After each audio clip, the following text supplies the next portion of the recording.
Proactive approach usually interview में आपको कैसे पता चल जाता है? For example if you ask me कि अच्छा आप पिछले साल आप ग्रेजुएट हुए थे और अभी अगले साल अब आए हो, what were you doing in between? तो मैं आपको पूछूंगी कि 1 साल का जॉब का डिफरेंस है, वो आपने कैसे यूज़ किया उसको। जी, कोई भी बोल सकता है कि कोई ब्रेक है, ब्रेक लिया अभी तो तुम फ्रेशर हो। हाँ तो ब्रेक मतलब क्या, ऐसा क्या कर लिया था आपने जो आप इतना थक गए थे। नहीं भी उनको किसी वजह से जॉब नहीं मिली होगी या उसका प्लेसमेंट नहीं हुआ होगा, but they keep working on themselves. किसी अच्छे बंदे के साथ they try to get connected to their network and try to learn something. उनको कुछ हेल्प कर देते हैं किसी लाइक फैशन शो में, या जैसे आपने अभी बोला कि उनका कुछ जो मॉडल्स होते हैं उनको हेल्प कर देते हैं, कोई ऑनलाइन उनको असिस्ट कर देते हैं, या ऑनलाइन सर्टिफिकेशन लेते हैं या कुछ सीख लेते हैं।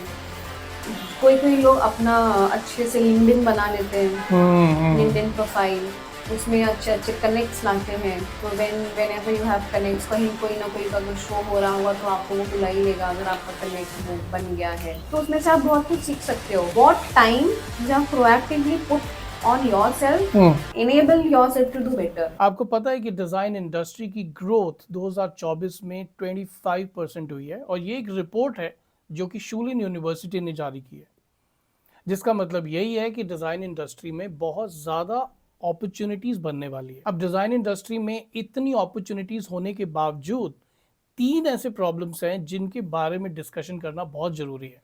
अब इन 3 प्रॉब्लम्स में से पहला है हाई कंपटीशन। हम सबको पता है डिज़ाइन इंडस्ट्री बहुत कॉम्पिटिटिव है। दूसरा है एम्प्लॉय एक्सपेक्टेशन, जिसका मतलब है कि जितने भी एम्प्लॉयज़ अभी हैं उनकी एक्सपेक्टेशन आपसे बहुत ज़्यादा है।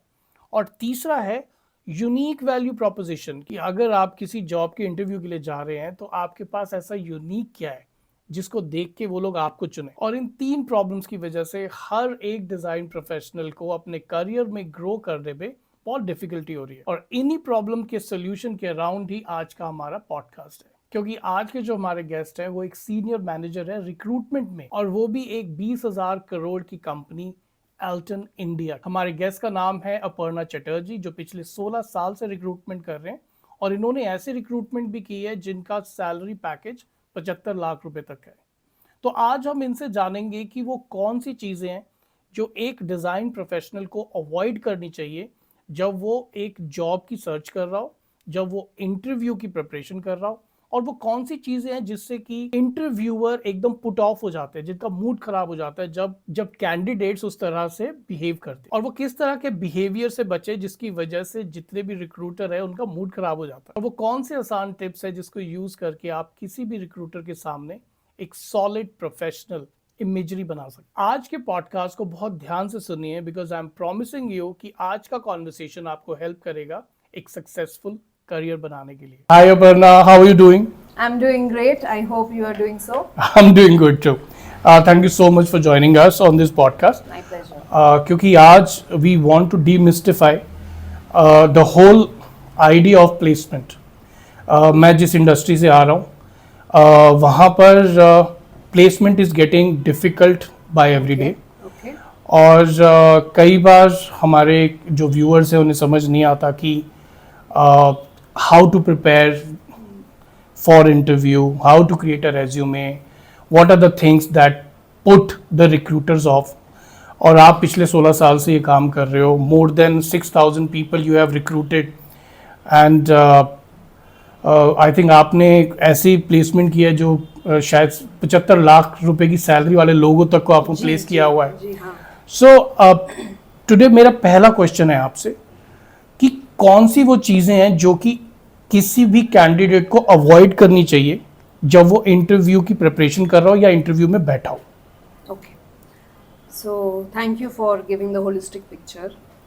सो जब कोई कैंडिडेट जाता है इंटरव्यू के लिए तो सबसे पहली बात तो उसको याद रखना चाहिए, या इंटरव्यूअर को और इंटरव्यू को, कि for every company there is a candidate and for every candidate there is a company. Okay, so this is very important, because दोनों को एक दूसरे की ज़रूरत होती है।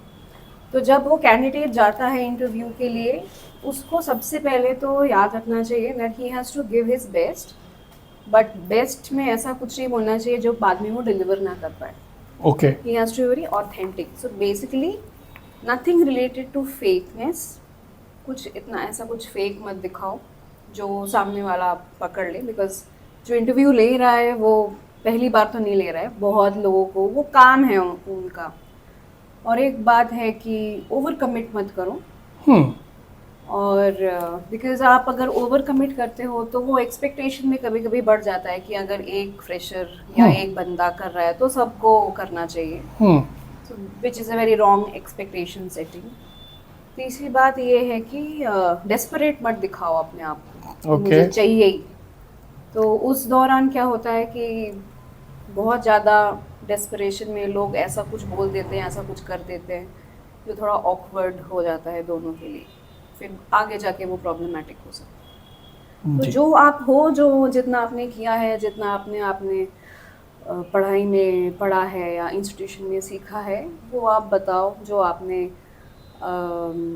एक्स्ट्रा कोर्सेज में आपने जो एजुकेशन लिया है, जो नॉलेज आपने गेन किया है, कुछ आपने जो प्रोजेक्ट्स किया होगा, उसके बारे में आप बताइए, अच्छे से बताइए। कभी अगर आपका कोई पोर्टफोलियो अगर ऐसा हो सकता है तो आप अच्छे से प्रेजेंट करो। जी। और एक है कि आपको the way you present yourself, the like you say first impression is the last impression. ये सच्ची में? Yes, most of the time it is yes. Basically, when you come and you meet and you see a person for the first time, you have something which you're processing in your mind for that person, right? It is perception. तो वो जो आपका 30 minutes का जो बातचीत होती है आप में, या जो इंटरव्यू प्रोसेस होता है, तो वो परसेप्शन दिमाग में रह ही जाता है। तो अगर आपका परसेप्शन अच्छा बिल्ड है तो सामने वाला भी थोड़ा अच्छे से पेश आएगा आपके साथ, आपको कंफर्ट करने का ट्राई करेगा। अगर आप थोड़ा ऊपर नीचे आंसर दे रहे हो तो वो आपको सपोर्ट करने की ट्राई करेगा, like he will try to give you hints, oh okay. So that you do better.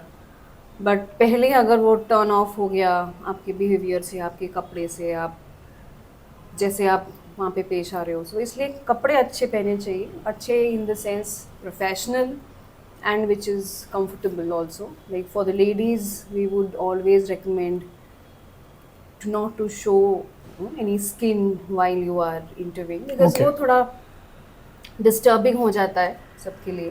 Like, तो प्रोफेशनली जाओ, अच्छे से जाओ, और सीधे आई कांटेक्ट रख के बात करो, eye contact. Because that shows the level of your confidence. तो लगे जैसे अभी मैं आपसे बात कर रही हूँ, अगर मैं यहाँ वहाँ देख के बात करूँ तो आपको भी अजीब लगेगा, मुझे भी अजीब लगेगा, सबको अजीब लगेगा। दैट मीन्स लाइक जो मैं बोल रही हूँ उसमें सच्चाई की कमी है थोड़ी। मैं फॉर्म करने की कुछ सेंटेंस बनाने की तो कोशिश मैं कर। आंखों में आंखें डाल के नहीं बात कर सकती। Correct. जब झूठ बोलता है तो वो आंखों में आंखें देख के बात नहीं कर सकता, तो वो यहाँ वहाँ इधर उधर देखता है, उसको लगता है सामने वाला बुद्धू बन सकता है। तो this is not a place to do so, just be authentic, fake मत रहिए। That is how I started. So yeah these are the things which you always have to keep in mind. ठीक है, तो हम इसके ऊपर थोड़ा सा इलैबोरेट करेंगे। जो मैं जिस इंडस्ट्री से आ रहा हूँ वहाँ पर जब हम किसी को हायर कर रहे होते हैं तो वो हम उससे इतनी ज़्यादा कमिटमेंट मांगते हैं कि फैशन वीक आ रहा है तो आपको रात तक रुकना पड़ेगा, ऑफिस टाइमिंग 9 बजे से स्टार्ट होती है, 6 बजे कम ख़त्म होती है, मगर 9, 10, 11, 12 बजे तक शायद आपको रुकना पड़ेगा। ये काइंड ऑफ इंडस्ट्री की डिमांड है या रिक्वायरमेंट है कि जिसके अंदर ड्यूरिंग दैट इंटरव्यू हम लोगों से ऐसी बात करते हैं कि भाई इतना ज़्यादा वर्क आप जब ज़रूरत पड़ेगी तो करना पड़ेगा। Usually there are corporate times, मगर यूजुअली करना पड़ेगा। तो जब आप ओवर कमिटमेंट बोल रहे हो तो इसको आप किस तरह से बता रहे हो कि किस चीज़ को हम ओवर कमिटमेंट बोलते हैं? ओके, तो जो आप बोल रहे हो that is more of flexibility, how flexible you are, right? जी। When the job demands, this is the job demand. Like probably you will not have every day such events, correct, right? हाँ, You may have such kind of a event 2 बार 1 महीने में या 3 बार 1 महीने में या something like that. There has to be some frequency, right? Correct. तो उस time तो definitely, because your job is demanding, and ऐसा नहीं कि ओनली एक ही बंदा करेगा, the entire team have to do it. हाँ हाँ तो वो हाँ, एक्सपेक्टेशन है, because all these shows I don't think any particular person is running. There has to be a lot of people, there has to be somebody who's managing them, somebody who is managing the managers also. समझ गया. So there's a hierarchy effect who is taking care of the entire event. So it is only not one person. ठीक है. अच्छा, तो यहाँ पर wrong expectation का ये है कि वो एक ही इंसान है जो कह रहा है मैं ये भी कर दूंगा, वो भी कर दूंगा, लेट भी रुक रहा है ऑफिस में, ज्यादा छुट्टी का दिन भी आ रहा है. इससे दूसरों के ऊपर भी असर पड़ता है. करेक्ट, क्योंकि एक तो आप ऐसे देखिए, जब एक डेजिग्नेटेड टाइम है सबके काम करने का जी, तो उसमें तो सबको काम करना ही चाहिए. बट उसको छोड़ के भी अगर वो ज़्यादा ऑफिस में बैठ रहा है, इसका मतलब हमेशा ऐसा नहीं कि वो काम कर रहा है. इसको आप दो एंगल से देख सकते हो. ऐसा है कि वो बंदे को ज़्यादा टाइम चाहिए एक छोटे काम करने के लिए, that means that guy is not productive enough, कि वो अगर 18 घंटे का काम 16 घंटे में कर रहा है. और एक है कि कोई किसी को आजकल यंगस्टर्स में ऐसा बहुत है या था कि उनको लगता है कि जितना ऑफिस में रहो तो बॉस देखेगा, ये तो बहुत मेहनत कर रहा है. बट कभी कभी बॉस के ऊपर भी डिपेंड करता है. अगर आपका बॉस प्रैक्टिकल है तो उसको वो फर्स्ट पॉइंट सोचेगा कि इसको एक काम दिया तो वो इतना घंटा लगा रहा है, बाकी सब तो करके निकल गए. और दूसरी बात ये है कि फिर अगर वो दूसरा एंगल से सोच रहा है कि अगर ये 16 घंटे काम कर सकता है तो बाकी लोग 9 घंटे करके क्यों जा रहे हैं, उनको भी 16 घंटा काम करना चाहिए. तो वर्क लाइफ बैलेंस फिर पहले से खराब हो जाता है. आपका मैनेजर का भी सेटिंग चेंज हो जाता है दिमाग का, तो वो हमेशा लोगों से ये एक्सपेक्ट करता रहता है. तो वर्क कल्चर खराब हो जाता है फिर. ठीक है. दूसरा आपने कहा फेकनेस. जैसे मैं जिस इंडस्ट्री से आ रहा हूँ, फैशन इंडस्ट्री से, यहाँ पर हम लोग पोर्टफोलियो बनाते हैं जिसके अंदर बहुत मुश्किल है अभी सिर्फ पोर्टफोलियो देख के पता करना कि ये आपने बनाया है या ये किसी कहीं से ग्राफिक कहीं से लेके आए हो या किसी का गारमेंट है. तो फेकनेस को आप मतलब किसी ने फेकनेस की तो उसके प्रोज एंड कॉन्स क्या है या कॉन्स क्या है? फेकनेस के कभी प्रो तो नहीं हो सकते शायद. मे बी कि वो इंटरव्यू में पास हो जाए जी, बहुत अच्छे से, उसने कॉन्फिडेंटली कुछ बोल दिया, किसी को कुछ दिखा दिया और वो लकीली वो पकड़ में नहीं आया तो जॉब मिल गई उसको जी. बट जब उसको ऑन जॉब वो प्रोड्यूस करना है, जो क्वालिटी उसने सेटअप किया है, एक स्टैंडर्ड उसने सेटअप किया होगा ड्यूरिंग द इंटरव्यू जी, तो जो इंटरव्यूअर है उसमें फीडबैक लिखा होगा कि ये बंदा इस स्टेटस का ऐसे काम किया होगा, तो there is a particular expectation already set during the interview from that candidate. जी. So from later, like when he is hired and he has to deliver that kind of a work and he's not able to do it, then the problem arises. Okay? जी. तो फिर आपको एक दो बार बोला जाएगा कि आप ऐसा करो, तो फिर अगर continuously he is not able to do it, तो then there must be definitely consequences. तो either उसको performance improvement प्लान में डाल दिया जाता होगा, या हर कंपनी का अलग अलग ऐसा कुछ पॉलिसी है. फिर उसको भी वो भी स्ट्रेस में आ जाएगा ना, बिकॉज आपका काम अगर ऑन टाइम आप डिलीवरी नहीं कर पा रहे हो और अगर कंटिन्यूसली आपके ऊपर काम आ रहा है तो it is frustrating for both the parties. और काम करने में मजा ही नहीं आएगा ना, फिर नहीं आएगा बिकॉज आप वो कर ही नहीं पाओगे. ठीक है, गॉट दैट. ऐसे बहुत सारे होते हैं जो लोग बहुत सारे लोग एक दूसरे से हेल्प मांगते रहते हैं जी, तो वो at one point of time लोग भी हेल्प करना छोड़ देंगे. अच्छा, किसी फ्रेंड से बनवा लिया, समझ गया, या किसी को कंसल्टेंट को मार्केट में पैसे देके बनवा लिए, बट उसको भी एक टाइम लाइन होता है ना, फिर इसको भी पैसे देने पड़ते हैं उसको. तो फ्री में तो करेगा नहीं. हाँ, मतलब आप जॉब करने गए हो ताकि आप काम करो और आपको सैलरी मिले जिससे कि you can take care of other thing. ये सब करके आप लर्न भी नहीं कर सकते. हाँ, गॉट दैट. और बॉस की बैड बुक्स में आने के बाद तो किसी को भी मजा नहीं आता कहीं काम करके. सो आई गॉट दैट. कभी ऐसा हुआ है कि किसी कैंडिडेट ने कुछ फेकनेस की हो और आपको उससे बात करते करते पता चल गया हो एंड देन तो इंटरव्यू के दौरान कैसे पता चलता है कि कोई फेक कर रहा है? कोई एग्जांपल? फेस टू फेस तो बहुत इजी है, पता चल जाता है, बट फिर भी लोग ट्राई करते हैं बिकॉज आजकल के ज़माने में सब चैट जीपीटी से अपना सीवी बना के बहुत सुंदर सुंदर CV, fancy words, they match their CVs with the JD so that it comes in the eyes of recruiter very quickly. हाँ, इसका मतलब क्या है? Match there resume with JD. जो JD होता है, जॉब डिस्क्रिप्शन, हाँ, तो उसमें जो कीवर्ड्स होते हैं, प्राइमरी कीवर्ड जो हम लोग किसी को बोलते हैं कि इस बंदे में ये की स्किल्स तो होना ही चाहिए, करेक्ट, तो वो जब हम जॉब बोर्ड्स में आप देते हैं एज एडवर्टिजमेंट और so that people can apply, तो उसके हिसाब से कैंडिडेट अपना सीवी मॉडिफाई कर लेते हैं। आजकल लोगों के पास 2-3 टाइप के सीवीज होते हैं, जो जी। जैसे ही जेडी मिले उसके हिसाब से फटाफट चैट जीपीटी में जाके दे डू इट। ठीक है, ठीक है, तो फिर जब वो आते हैं हाँ, फेस टू फेस इंटरव्यू में, जब हम बात करते हैं तो हम इन डेप्थ जाते हैं। तो फॉर एग्जांपल उसने बहुत सारे बड़े बड़े वर्ड्स लिखे होंगे। फॉर एग्जांपल किसी ने लिखा क्लाइंट मैनेजमेंट, तो हम उनको पूछते हैं कि कौन सा क्लाइंट आपने मैनेज किया है, कितने मिलियन का क्लाइंट आपने मैनेज किया है, कहाँ, इंडिया में, बाहर, वेयर। तो if that person has really done that kind of a job, he will be able to explain very nicely, and जो एंथुजियाज्म होता है काम करके एक्सप्लेन करने का, हाँ, that shows that that person is really genuine. The time the person starts looking here, looking there, not able to remember, when they start using these fillers, they're trying to build up a story correct, right there.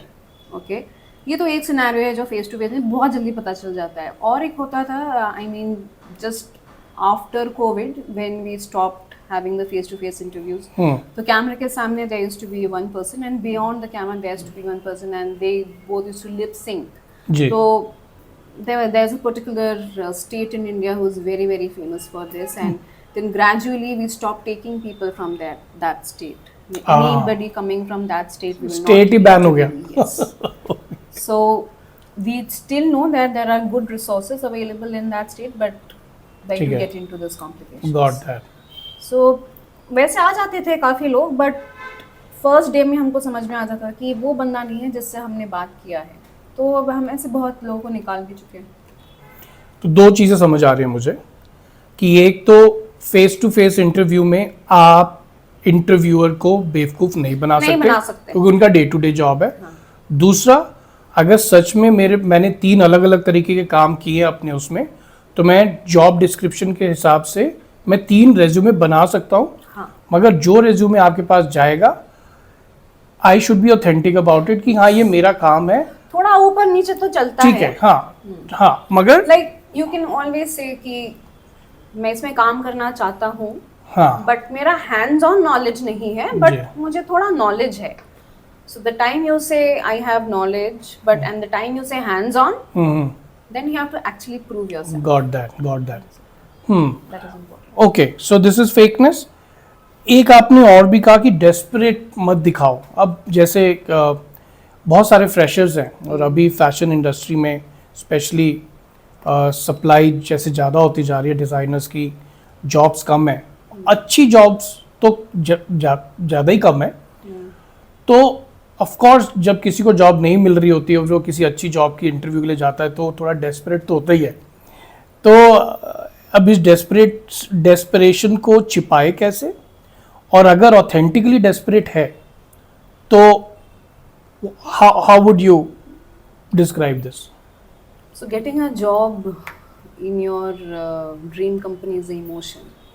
वो emotion होता है कि सबको, everybody wants to prove themselves. सब लोगों ने पढ़ाई की होती है, सब अपना they want to establish themselves and their career. तो उनको ये एक बात याद रहनी चाहिए कि जैसे उनको जॉब की ज़रूरत है, मार्केट में उनको भी लोगों की, like the company also needs them back. हाँ, ठीक है, हाँ, डिमांड दोनों साइड में ही है। Okay, so the company also needs them as they need a job. ठीक है, नहीं तो उन लोग इंटरव्यू करते क्यों? जी, हाँ, तो वो एक है। सो हाँ, डेफिनेटली जब फ्रेशर की बात होती है, कंपनी का एक अपर हैंड रहता है, कोई भी कंपनी का, कोई भी A list company, B list, C list, because fresher के लेवल में availability of freshers is always more, because there are so many people who are passing out each and every year. हाँ, उस दौरान काफ़ी नए नए कॉलेजेस भी बनते रहते हैं, वो एक अलग बात है। बट जो अच्छे कॉलेजेस है, everybody wants to get into a good college, who is known for its name. तो तब क्या होता है, वो एक फनल जैसा हो जाता है, लाइक जैसे फनल क्या होता है, ऐसा ऊपर ब्रॉड होता है और नीचे ऐसा पतला हो जाता है, राइट? तो you will get lot of people then it starting from the fresher. So fresher मिलेंगे आपको सबसे ज्यादा. अच्छा, तब डिमांड कम है, सप्लाई बहुत ज्यादा है, बहुत सारे तो उसके बहुत ज्यादा हिसाब से फ्रेशर्स तो हैं। डिमांड कम है, हाँ. इसलिए तो हम रिजेक्ट करते हैं ना लोगों को. जी, नहीं जी. तो ऐसा होता तो हम सबको ले लेते, जी. मास हायरिंग हो जाती, फिर किसी को इतना 30 मिनट्स क्यों देते, आओ तुम भी आ जाओ करके ले लेते. तो ऐसा नहीं होता. तो we actually want to still get the best out of whatever is available. तो उसके बाद जितना फ्रेशर से आप एक्सपीरियंस होते रहते हो, वो एकदम पतला हो जाता है, becomes very less available. तो उस टाइम मार्केट में भी उस पोजीशंस के जॉब भी कम हो जाते हैं. ठीक है. बिकॉज अगर आप एक कंपनी में सीनियर डायरेक्टर देखो या वीपी देखो, कितने ही होंगे, एक कंपनी में एक ही होंगे ना. अच्छा. तो एग्जैक्टली तो अपॉर्चुनिटी भी कम है और वैसे लोग भी कम हैं, ठीक है. गिने चुने. तो इसलिए हर लेवल में ही वैसा है. But I am telling that the candidate also have to remember that it is not only his need, सामने वाले को भी उसकी उतनी ही जरूरत है. जी. ठीक है. Everybody needs good people to work.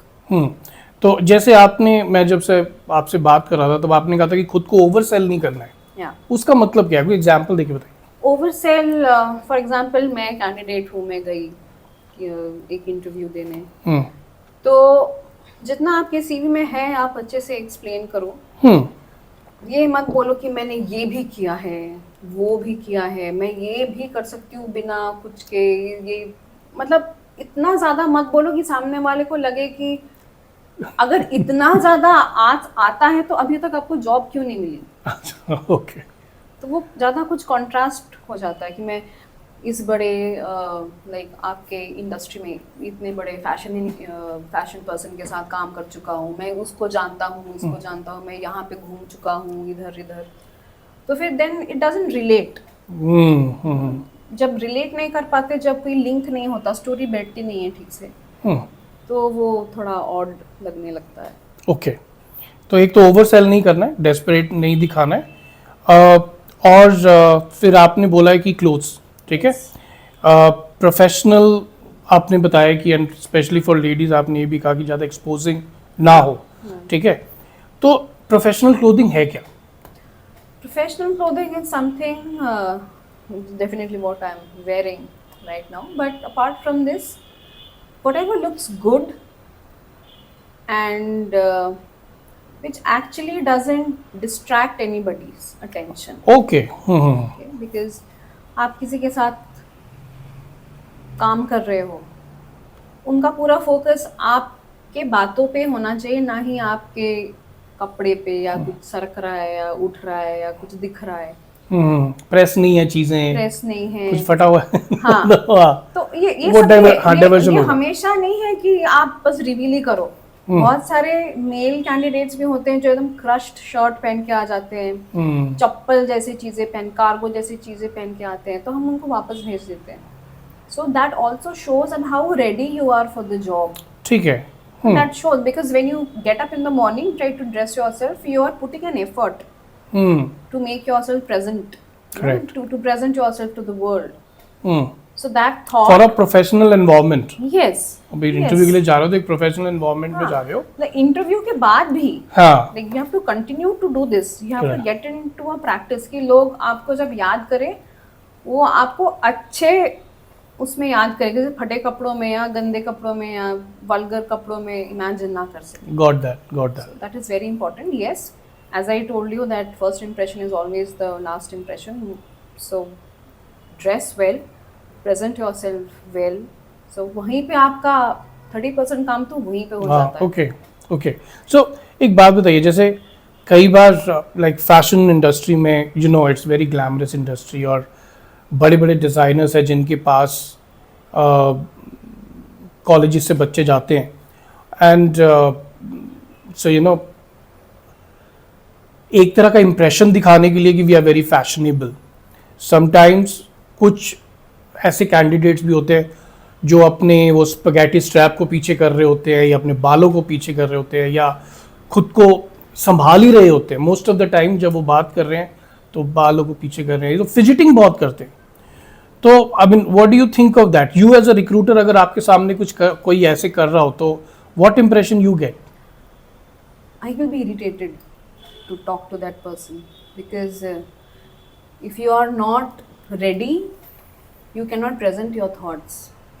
So when somebody is continuously fidgeting with their outfit, that means you are not ready. तो जब आपका बाहर का हिस्सा आपको सपोर्ट नहीं कर रहा है, आपका दिमाग कैसे सपोर्ट करेगा आपको? Because you are always thinking कि मेरे बाल कहाँ जा रहे हैं, मेरे कपड़े गिर रहे हैं, मैं कैसी लग रही हूँ। तो then basically you are not ready for that professional environment is what I think, because वो मेरे लिए भी काफ़ी डिस्टर्बिंग है। बिकॉज अगर मैं आपसे बात कर रही हूँ और आप कंटिन्यूसली इधर उधर इधर, तो मैं नहीं कर सकती किसी ऐसे बंदे से बात। So I would prefer not to work with that person. Okay, so non fidgeting, non distracting, yes, कपड़े ऐसे भी कलर्स भी ना पहनो जो बहुत डिस्ट्रैक्ट कर रहे हो, है ना?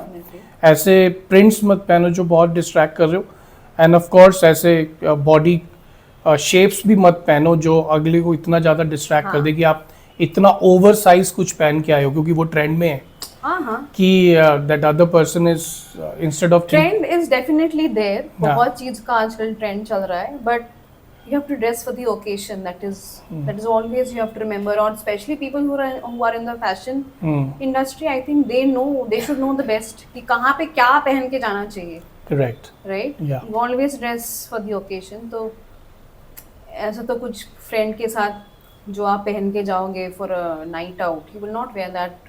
You're not expected to wear that for an interview. Correct. Yeah, got that. Then comes eye contact.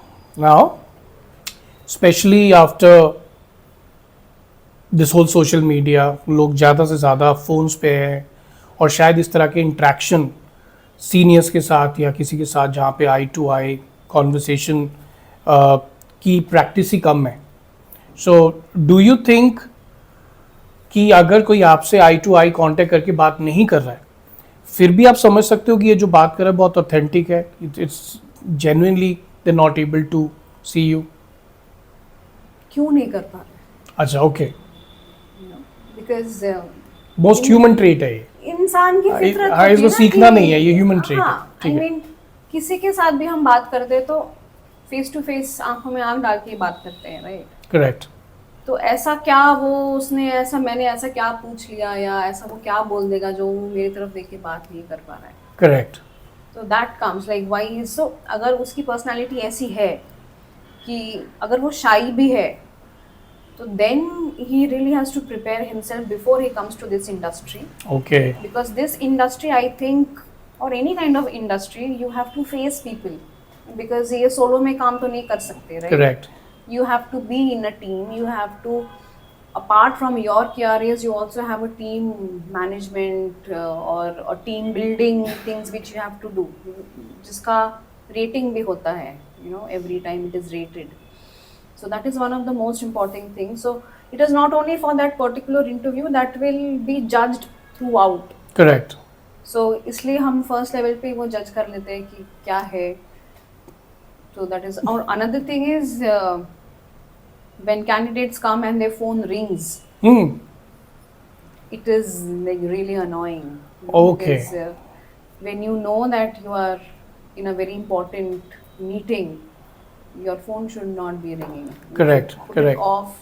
Put it in a vibration. Don't even keep it on the table. Okay. It should not be visible. Okay. So let's say कोई बहुत considerate है, अपने phone को बंद करके सब कुछ करके आ रहा है, but for some reason phone vibrate हो गया है। कौन सा एक तरीका है जिससे कि वो आराम से निकल सकता है सिचुएशन से विदाउट ऑफेंडिंग द इंटरव्यूअर?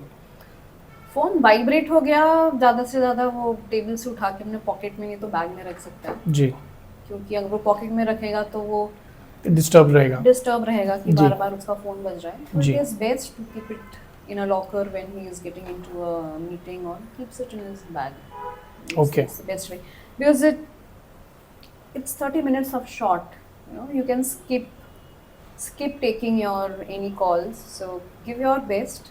उसके बाद तो अब you can go back to your phone calls, you can not come back to this interview again. Correct. So that is what he has to think. पर ना मान लो कि किसी के लाइफ में सच्ची में इंटरव्यू से पहले कोई इमरजेंसी आ गई है and he has to take a call. अब उसको पता है कि कुछ देर मेरा इंटरव्यू भी है और मुझे कॉल भी आने वाला है. कुछ भी हो सकता है ऐसे emergency which he can not. So can somebody come to the interview and ask you कि मैम मेरे पास एक कॉल आने वाला है, it's emergency. If something of that sort happens, would you consider that, or it's Yes, I will. you would? Yes, yes, I will, but I will definitely ask the person, he, is it something related to their parents' health Hmm.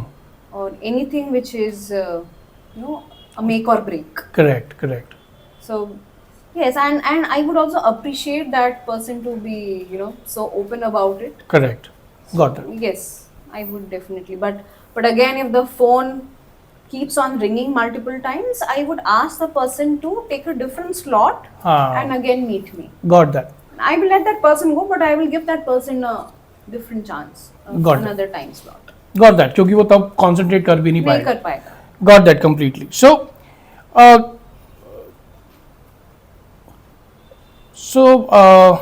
what I wanted to ask was, okay, we have covered. So I think this the things that you have said which people should avoid. First is over commitment, right, or exaggerating. Second is fakeness. Third is overselling yourself or desperation दिखाना. Yeah. तीसरा है presentation, आप किस तरह से आप enter किए.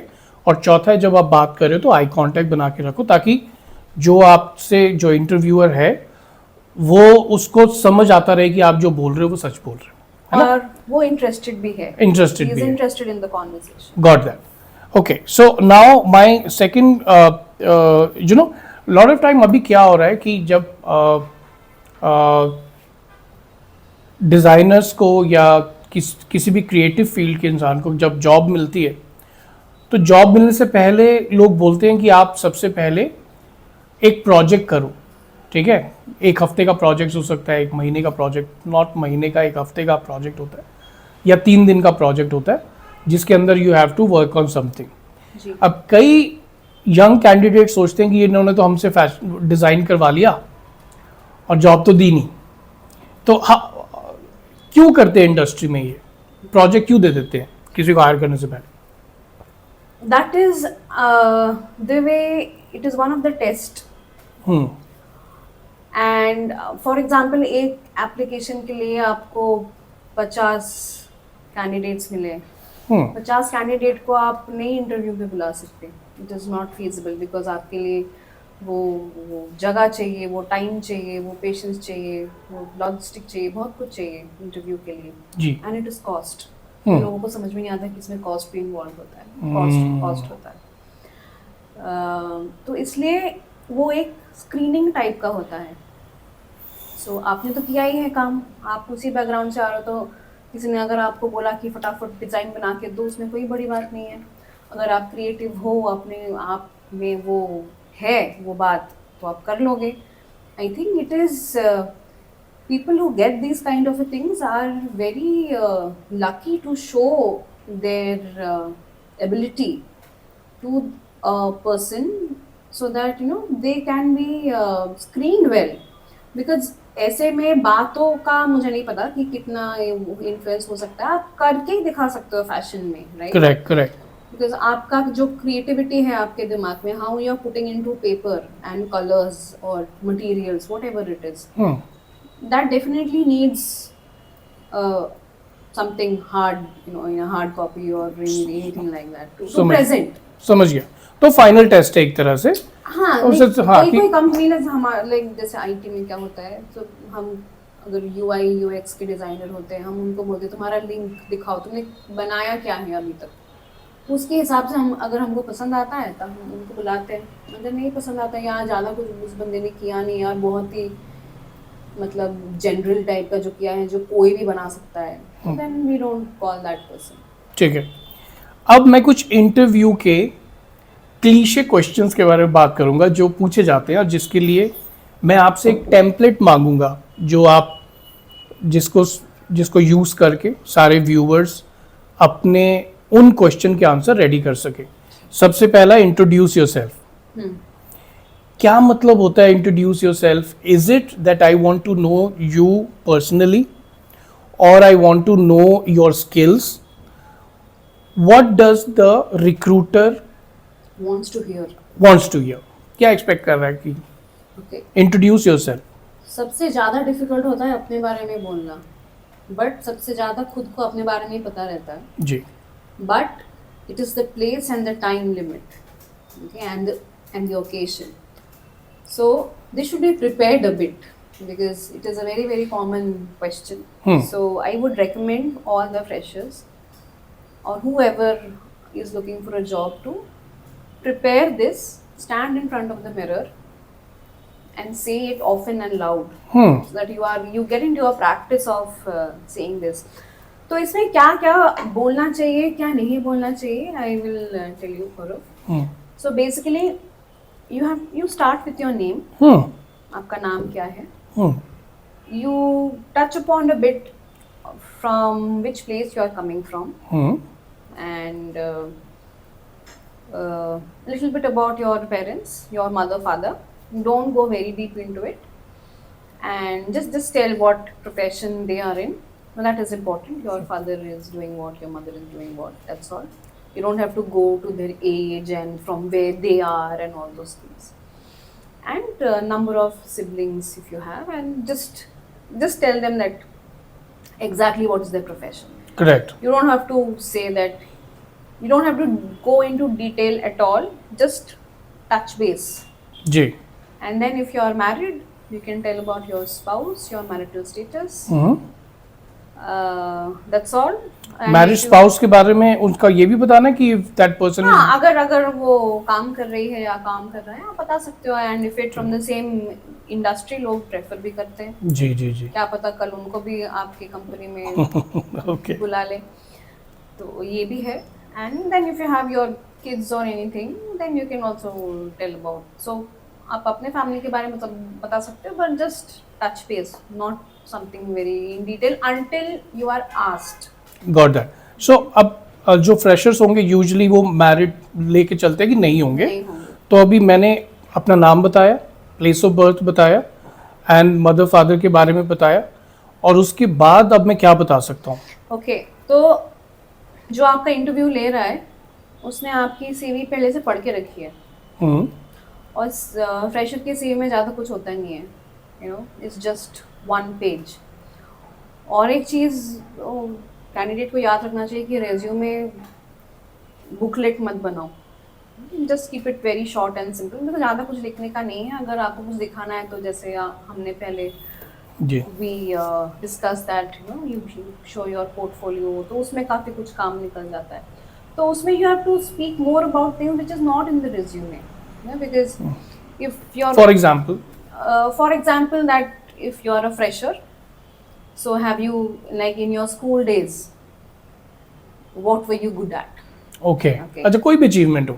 Definitely. तो मैं डिज़ाइन जॉब के लिए आया हूँ, but I had represented my school eight state championship in Yes. Swimming. Yes. I can. It can be anything. It can be swimming, वो क्लास लीडर थे या हाउस कैप्टन थे या स्पोर्ट्स में अच्छे थे, हर्डल्स जंप करते थे या रंगोली में अच्छे थे या केक मेकिंग में, फ्लावर अरेंजमेंट में, जो भी whatever you were good at whatever in you your are school. good at, you can speak about it. कि आपने स्कूल को कहीं रिप्रेजेंट किया हो, या you know inter school competition, inter college competition, college में भी आप कितने जॉब फेयर में गए हो, या आजकल बहुत कुछ होता है. They go for different campaigns, traffic campaigns, road campaigns, ये सब बहुत कुछ होता है जो एक्स्ट्रा करिकुलर एक्टिविटी होता है apart from your academics.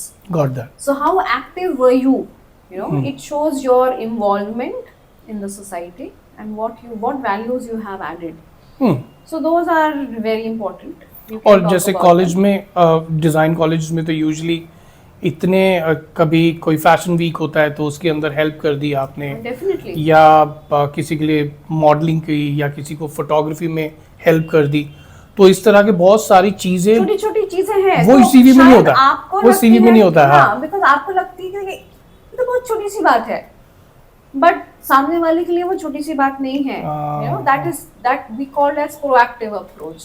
Proactive approach. because you had been proactive and you went there and you nominated yourself to help the person. Okay. And whenever you help somebody, you take away something. You get knowledge because Correct.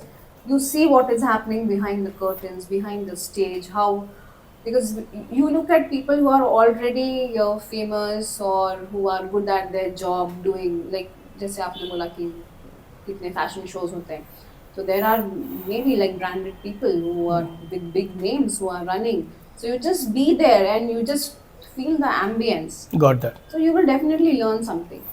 I want to know about proactive need approach that you said.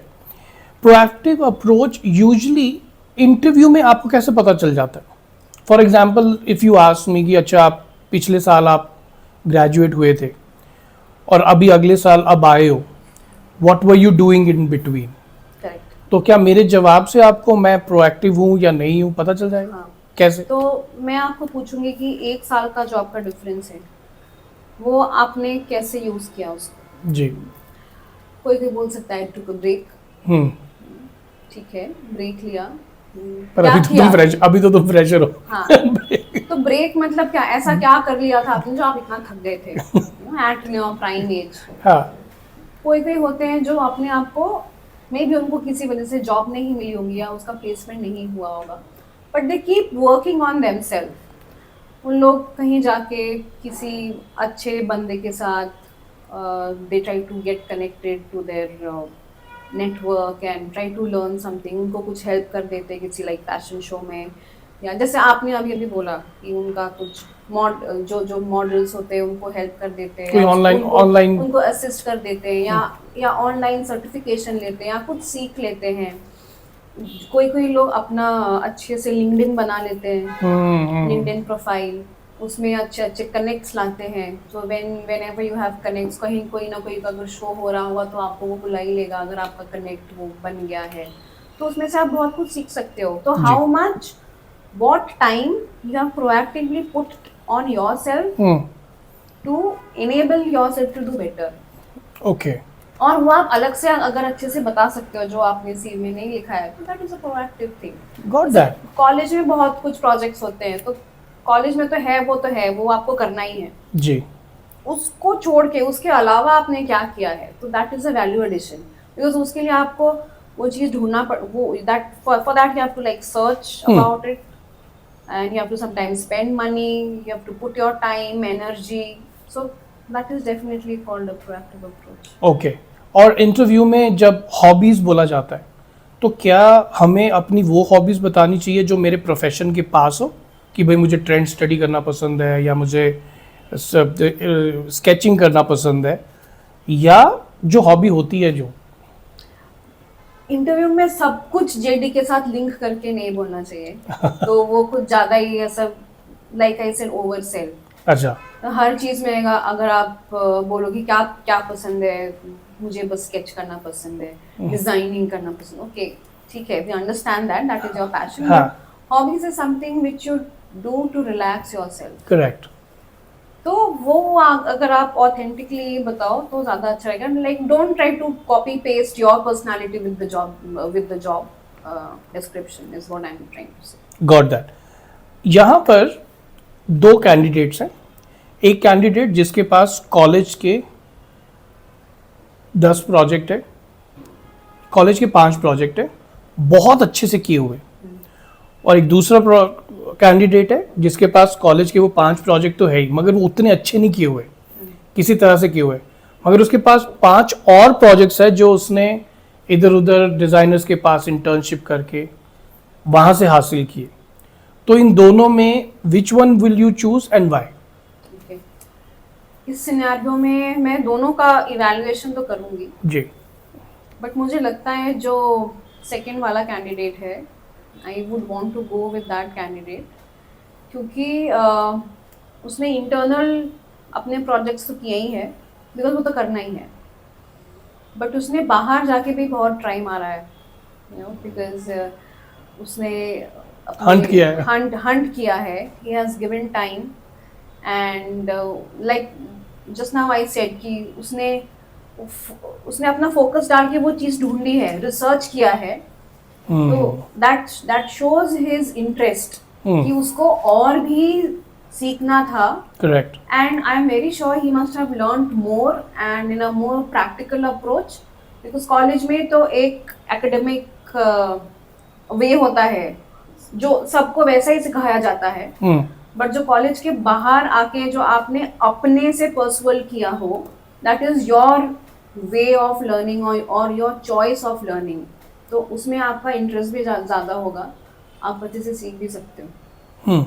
तो ऐसा नहीं है कि you have to be a college topper, तो कोई college topper ना होके भी उसे बीट कर सकता है कॉलेज टॉपर को, क्योंकि कॉलेज टॉपर ने तो कॉलेज के प्रोजेक्ट्स बहुत अच्छे से किए हैं और इसके पास कुछ और प्रोजेक्ट्स हैं जो आई थिंक कमिटमेंट भी दिखाते हैं कि उसके करियर को लिए, तो प्रोएक्टिव अप्रोच यहाँ भी दिखाई देती है ना. कुछ चीज़ें मुझे बताइए, जैसे कौन सी वो चीज़ें हैं जो एक रिक्रूटर को पुट ऑफ कर देती है. ओके, इंटरव्यू के दौरान या इंटरव्यू के दौरान. ओके, तो एक तो सबसे ज़्यादा पुट ऑफ होता है जब इंटरव्यू आप सामने बैठते हो. एक तो वो कपड़े का जो मैंने आपको बताया, वो होता है. क्या कपड़े का? क्या मतलब वो फिजिटिंग करते हैं. ठीक है, फिजिटिंग हियर एंड देयर. फिर कभी कभी लोग कोई ऐसे अजीब से क्वेश्चन पूछ लेते हैं, जैसे कि जैसे इस कंपनी में मेरा एक दोस्त गया था, उसको इतना इंक्रीमेंट मिला, क्या मुझे भी उतना इंक्रीमेंट मिलेगा, या क्या आप मुझे भी उतने सैलरी पैकेज में लोगे जी. ये सब नहीं पूछना चाहिए, because these are very not okay kind of question. नहीं तो आपसे किसी ने पूछा तो क्या किया आपने फिर उस तो मैंने पहले बोला पहले देख लो आपका होता है या नहीं, उसके बाद हम डिस्कस कर सकते हैं इस टॉपिक में. तो इसमें ये नॉट ओके क्यों नहीं है? मेरे दोस्त आपकी कंपनी में काम कर रहे हैं, उसको 70 लाख रुपए मिल रहे हैं, तो मैं पूछ रहा हूँ कि हाँ भाई क्या मुझे भी उतना पैसा दोगे कि नहीं. तो let me decide whether you, ठीक है, I mean whether you are capable to ask me that question or not. Just because my friend got, just because your friend got through, maybe he is eligible for that. तो इसलिए उसको मिला है. ठीक है. तो ऐसा मतलब नहीं है कि आपको भी वो मिले. First I have to select you, right? And then negotiation comes later. Ji. We are only talking for the first time. There probably maybe lot of rounds in between. I may not like you because of any small reason also. Correct. So those are really things which you should not ask. See, comparison in monetary things is never okay to be discussed. Okay, मेरे को कुछ examples दो उसके. Like for example, आप company में आ भी गए और दोनों बेस्ट बडीज हैं, राइट, एंड किसी को 17% का हाइक मिला और किसी को 10% का हाइक मिला. तो बहुत सारे कंपनीज में ये रूल होता है आप हाइक परसेंट डिस्कस नहीं कर सकते जी, because it creates a rift in the team. So then you go to an HR and say उसको मिला, मुझे क्यों नहीं मिला? तो उसने जैसा काम किया उसको मिला, तुमने जैसा काम किया उसको मिला.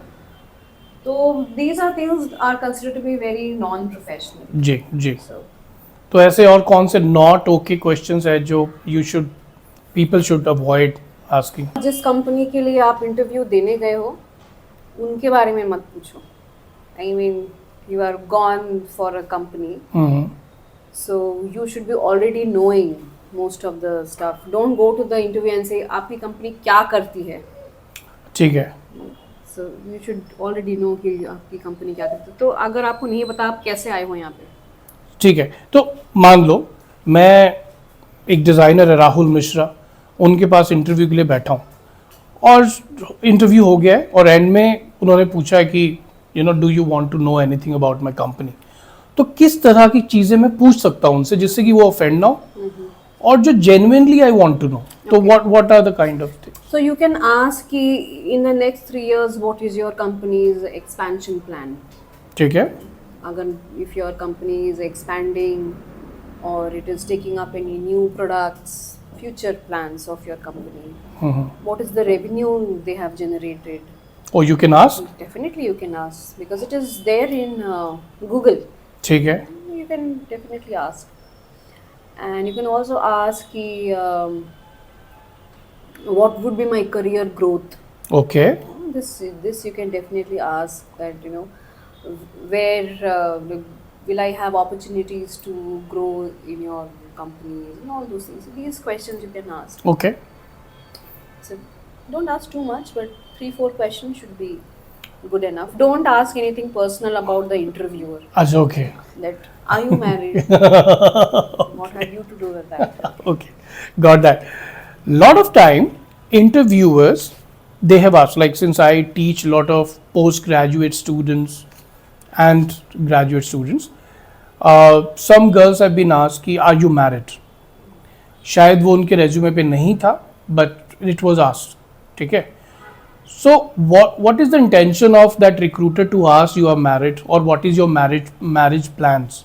इसका क्या intention है? See, whenever woman is married, she has a lot of responsibilities. Their in-laws, Hmm. husband, Hmm. and that affects their working capacity, working timings. Okay, so yes, we ask. So sometimes we also ask that if you have any, you know, plan Plans. for family ठीक है. as well, because Okay. then that person will also apply for ML. Mm-hmm. But we cannot definitely say no because it is a government rule. Got that. But ML how- means maternity leave. yeah, ठीक है. maternity leave. So if I am really looking for a person to join from whom I need a commitment, I cannot let that person go, right? Because अच्छा, वो is काम my- मिल जाएगा. ठीक my, है. my job demands that, hmm. you know. So that is why we ask. अच्छा, family वाला समझ आ गया. शादी के प्लान भी कई बार पूछते हैं, तो कई बार Leave. मेरे स्टूडेंट्स कॉल करते हैं, उनको लगता है कि जो इंटरव्यूअर था वो उनको मतलब इट वाज नॉट अप्रोप्रिएट कि तुम्हें मेरी शादी के प्लान से क्या है. नहीं, उनको पर्सनली कुछ नहीं है, बट लोग शादी के प्लान में 20-20, 30-30 दिन चले जाते हैं. जी. तो उस टाइम अगर फॉर एग्जांपल आप एक फ्रेशर बैच ले रहे हो, 30 लोगों को आपने उठाया, सबका ट्रेनिंग एक साथ करना है आपको. Okay, we have to cut this. Okay, cut. दोबारा. So there is nothing personal. ठीक है. कट. हाँ. Okay, so there is nothing personal in this question. Why this question is asked? Because again, cost and deliverables.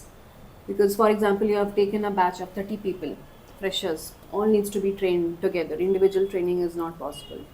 So in that, one person after attending 13 days, 15 days applies for a leave. You cannot say no, right? Marriage leave you cannot deny.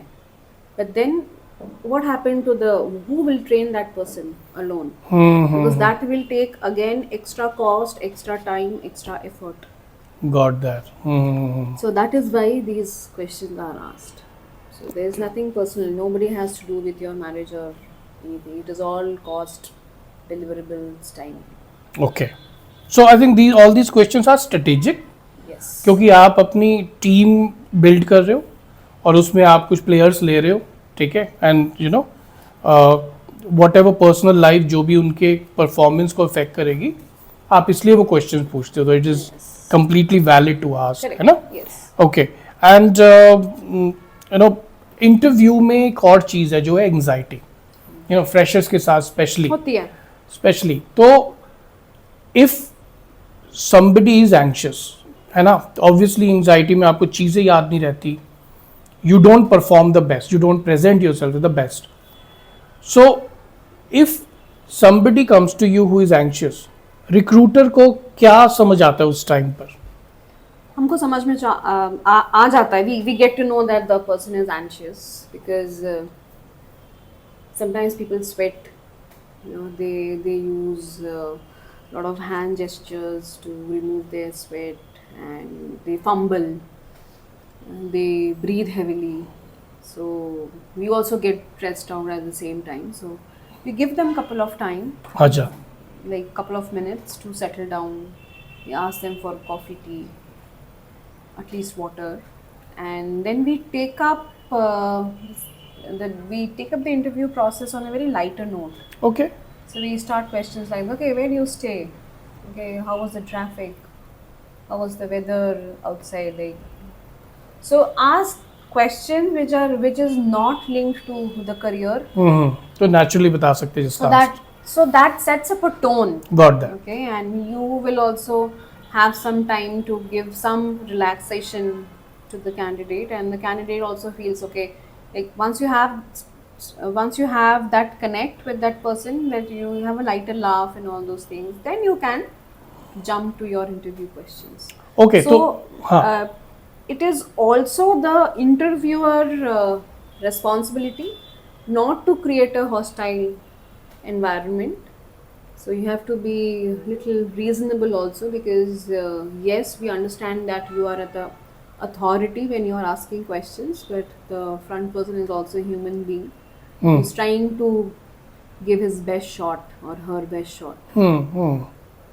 So basically ये जो interview room के बाहर से जो एक इतना अंदर का सीन सोच के जो कैंडिडेट है वो कितनी सारी चीज़ें सोच रहा होता है, शायद उसको जॉब की ज़रूरत भी है और शायद वो बहुत अच्छे से काम भी किया हुआ है, मगर क्योंकि इस चीज़ की तो प्रैक्टिस है नहीं, तो यूजुअली जब इंटरव्यू के रूम में आप जाओगे, आप कह रहे हो कि मोस्ट ऑफ द टाइम जो रिक्रूटर है वो एनवायरनमेंट ठीक करेगा, वो उसकी रिस्पॉन्सिबिलिटी है, Yes.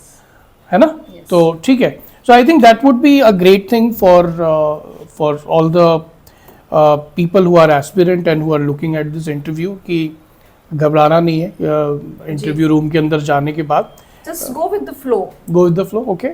Go with And it's okay अगर मैं आपको बता दूं कि I am very anxious घुसते ही, हाँ.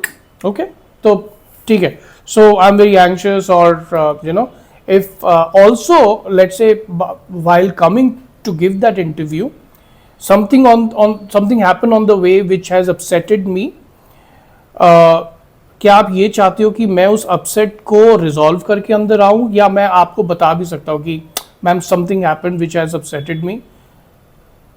Will that all? How would you process, or somebody will process that? So this is a very Let's say I left my bag or something. I left something in the taxi.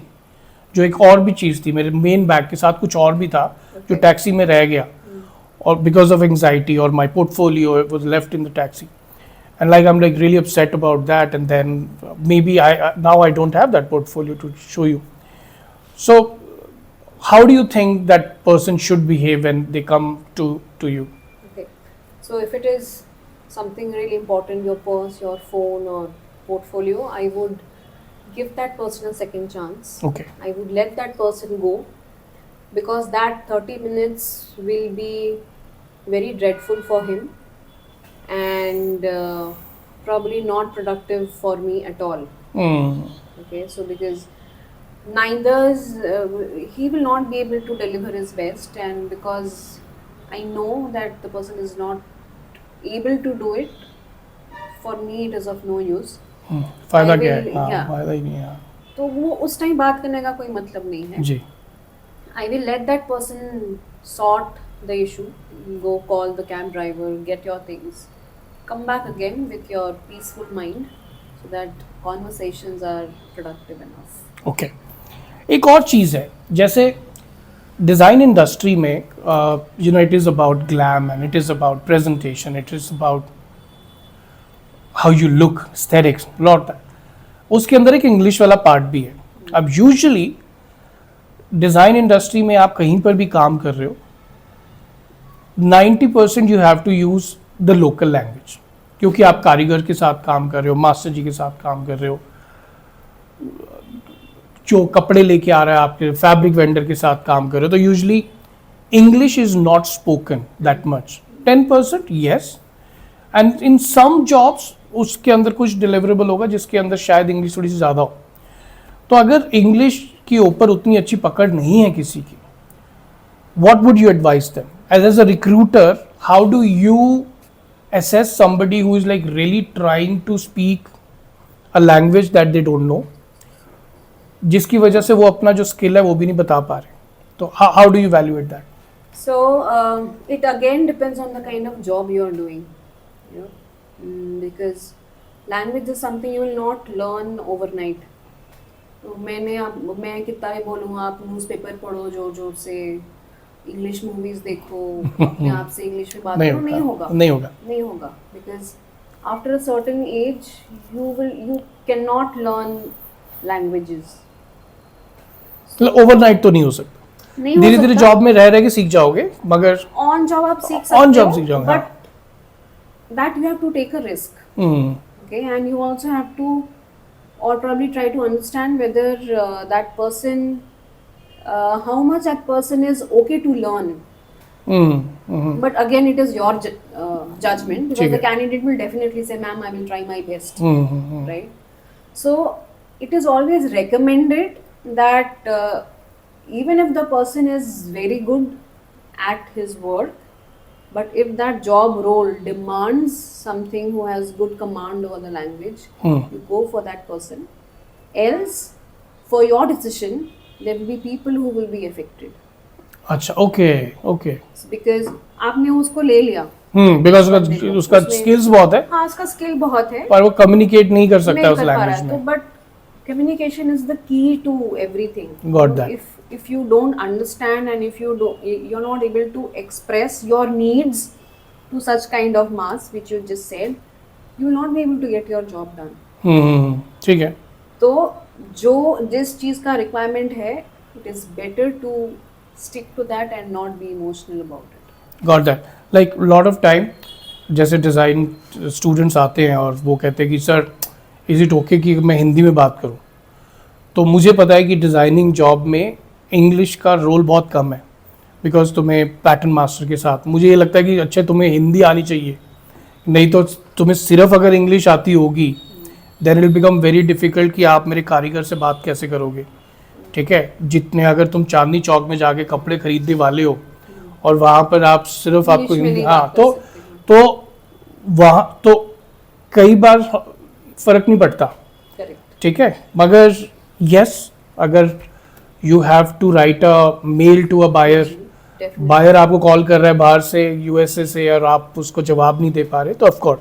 So the point is, अगर job description में देख के आपको पता है कि इसके अंदर इंग्लिश की जरूरत उतनी नहीं है, तो आप कर सकते हो, then you can go and check out, because आपको पता है कि कौन से जॉब में क्या इम्पोर्टेंट है. करेक्ट. तो फॉर एग्जांपल आप चेन्नई में किसी के लिए आप कर रहे हो, तो वहाँ पे आपको इंग्लिश आए ना, वहाँ पे आपको लोकल लैंग्वेज आना चाहिए, नहीं तो आप नहीं कर सकते. नहीं, लाइक दैट कि अगर आपका क्लाइंट कोई बाहर का हो, यूके का हो, यूएस का हो, anybody outside India, so when you have to converse with them, it is very important that that person is giving them clear instructions and taking the clear instructions. Yes, you will not believe.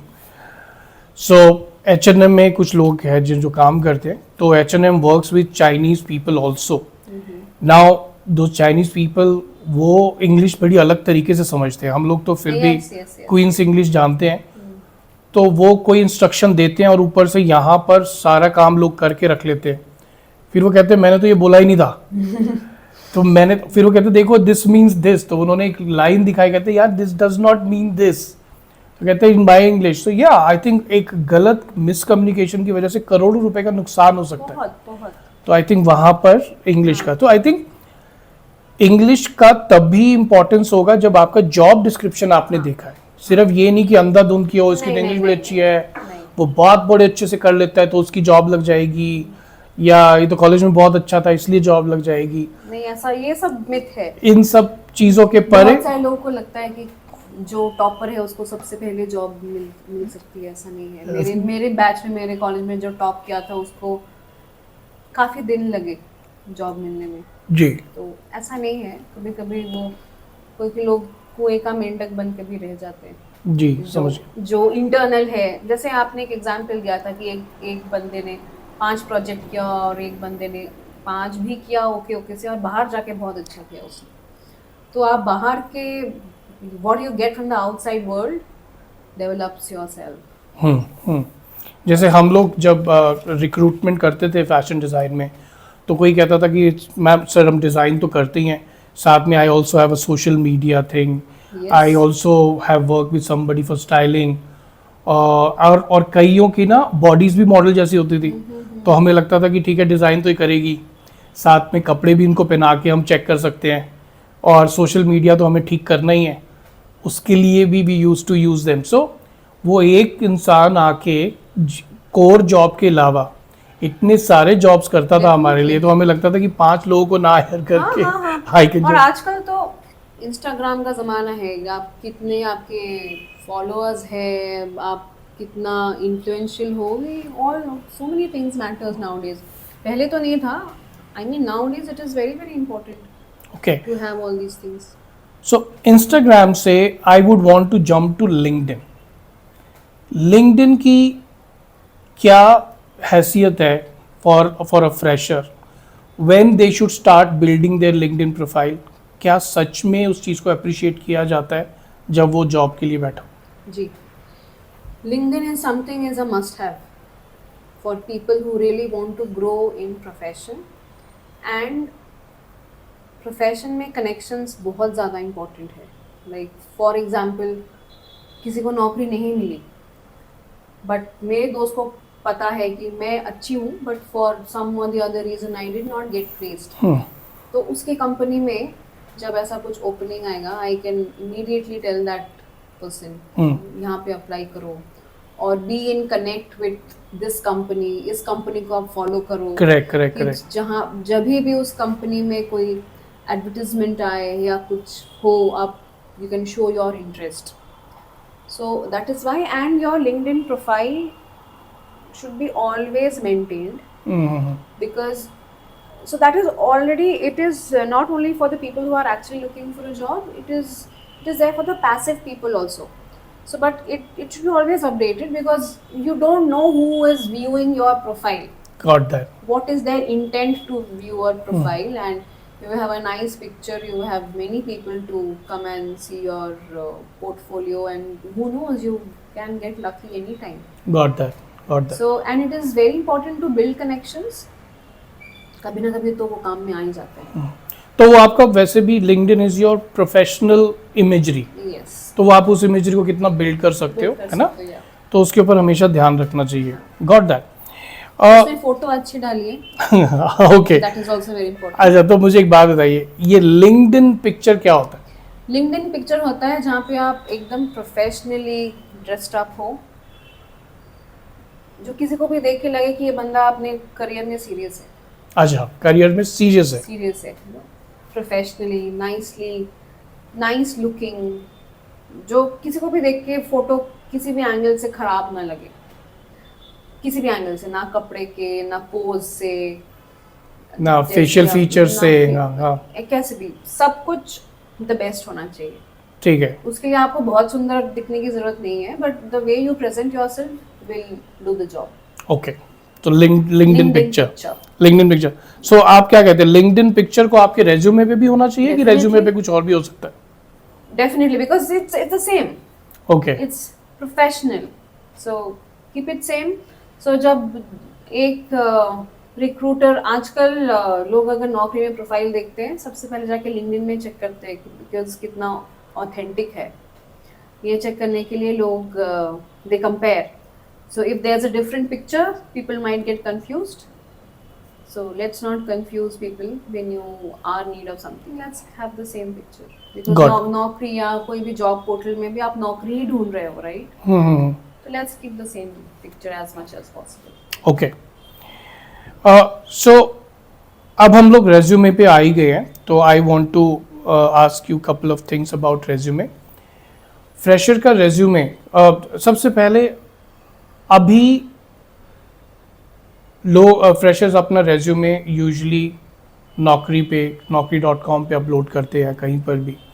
तो you as a recruiter, आपको कैसे पता चलता है कि भाई किसी, मतलब how do you look for resumes and how do their resume come in front of you? अगर मैंने डाल दिया है नौकरी पे, आपको तो करना है, तो आपके सामने कैसे आएगा? तो मुझे मेरे क्लाइंट बोलेंगे कि मुझे 10 फ्रेशर चाहिए, तो मैं जाके उनको पूछूंगी उनको फ्रेशर में क्या चाहिए, डिजाइनर चाहिए या क्या चाहिए, फिर there has to be a particular job requirement, right, job description जो उनको चाहिए।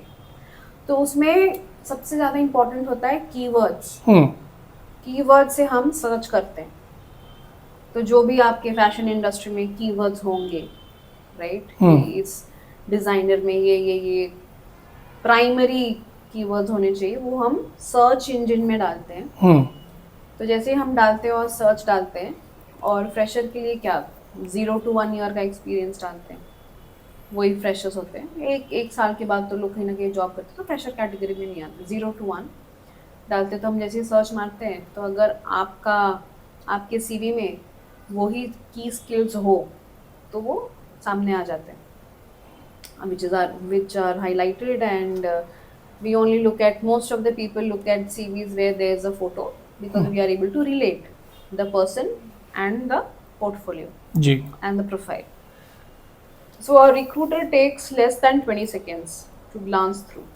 Okay Yes, sometimes she will not even open your resume. She will just glance through the profile which you have updated in Naukri.